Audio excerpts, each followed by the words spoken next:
Hey everyone, I wanted to talk today about something that I've been thinking about a lot recently, especially since I just a few days ago dealt with it.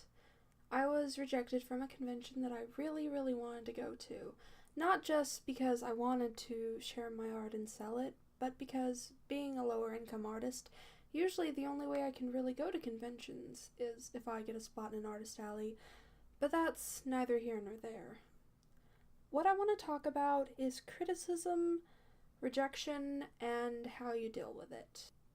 This has always been kind of a pretty touchy thing for me, as I'm sure it is for all artists. Nobody likes to be critiqued, or rejected, or told that your art's not good enough, especially when it's something that you put all of your soul into.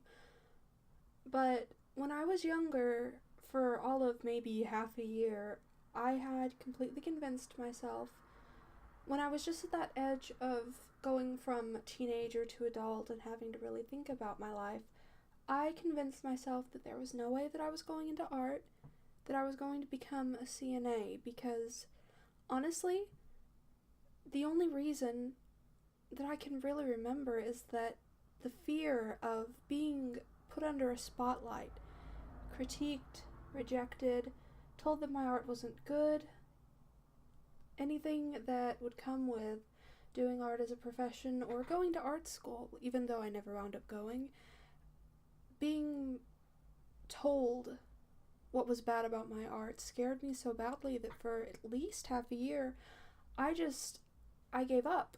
I didn't want to. My art was personal to me, and I thought if I went into another career, I would never have to listen to critiques from anybody, that I could draw what I wanted and never have to deviate from my personal passions. And even though, art is my full-time job now, I realized that even if I had gone with that plan, if I'd become a CNA and had art on the side, there was really nothing that would ever really keep me from dealing with harsh criticisms. And honestly, I'm glad about that now. I realized that if it wasn't for people telling you like it is, there's plenty of things that I would have never learned. I've always been an emotional person, and I've never been good at hiding how I feel. If I want to cry, chances are I'm gonna cry. If I want to get mad, chances are I can't really pretend that I'm not. And I think it's because I've always been an open book like that I've come to kind of have the outlook on all of the awful, mean, painful feelings about art, rejection, and dealing with those things that I do currently. I think a lot of the time we believe that as adults and to be mature, you shouldn't feel bad. You shouldn't cry when someone rejects you for a job. You shouldn't get mad and yell into your pillow when that project you really wanted to be a part of didn't like your art and rejected you. And I think that it's because we don't allow ourselves to express these things, that sometimes we don't let ourselves naturally move past that process for us as artists who typically do feel very personal about our art. It does feel like a critique of ourselves. And a lot of times I feel like artists that I see, instead of letting themselves feel that, letting themselves take time to sort out their emotions, release them, vent them to people that will listen, and then once all of those emotions are out of them, let themselves really think about the critique and what it might actually mean, and if they even want to, take it at face value and learn from it. Because a lot of people don't take time to really do that for themselves. I often see people that immediately, when someone critiques them, they jump at them. They lash out.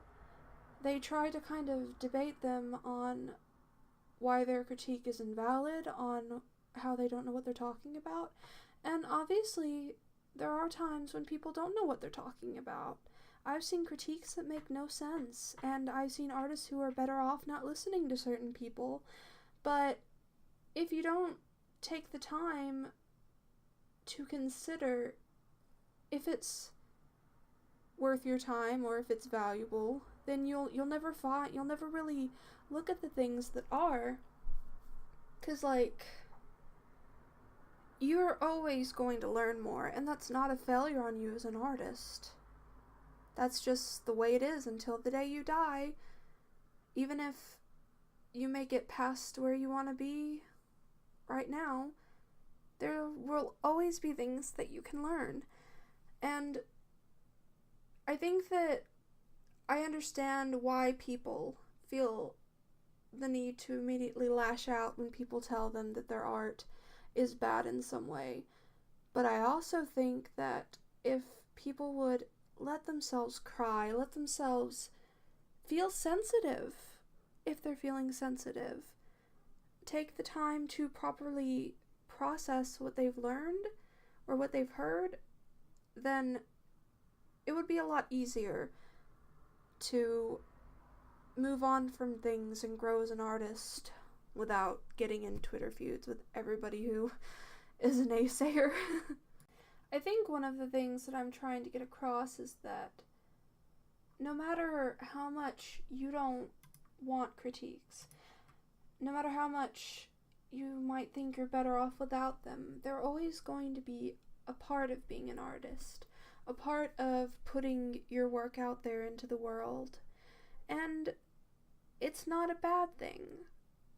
I think even if you would rather not listen to critiques and you'd rather just learn on your own time without any help, I think for your own mental health, it would help to kind of learn to cope with that. And I also want to be clear that I am not talking about straight up hate mail. There's a clear distinction between constructive criticism and someone who is out to ruin your day or just doesn't have your best interest in mind as far as your craft and, again, your own mental well-being, because I'm certain that people can see the difference, but just to kind of list it out, like, if a message does not tell you how that someone believes that you could make your craft better, even if they don't have to say it nicely for it to be constructive criticism. I mean, someone could say, your art sucks. It would look better if you learned about light sources. That's not nice, but it tells you what they think you could improve on.